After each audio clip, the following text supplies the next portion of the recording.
કથા મને સમજાવો. દૈત્યો દેવતાઓ સમુદ્રની પાસે આવ્યા, મેરુ પર્વતને ઉઠાવી વાસુકી નાગના નેત્રા કર્યા, સમુદ્ર મંથન શરૂ કર્યું. જ્યાં સમુદ્ર મંથન શરૂ કર્યું ને ભલે નાકોની દીવો જોયા પણ વખાણ કરવા. અને પછી છેલ્લે એટલું કહેવાનું એમાં આપણો વ્યવહાર અને કહે છે જળની અંદર જ્યાં ડૂબતો તો નાક કાન ડૂબવા લાગ્યા, એને ખબર પડી ગઈ કે હવે સંસાર સાથ.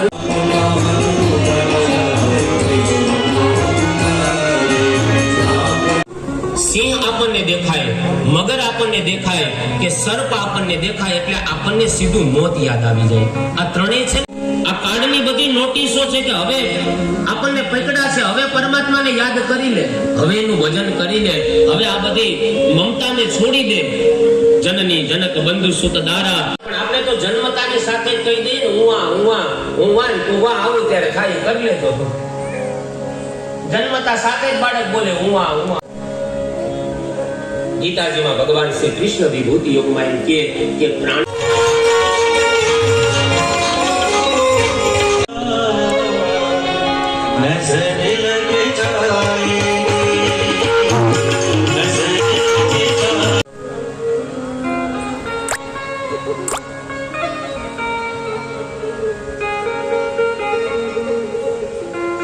દીપ પ્રગટી જવો જોઈએ. ગજેન્દ્ર નામનો હાથી ભગવાનને પુકાર કરે, ભગવાન આવ્યા એ પ્રથમ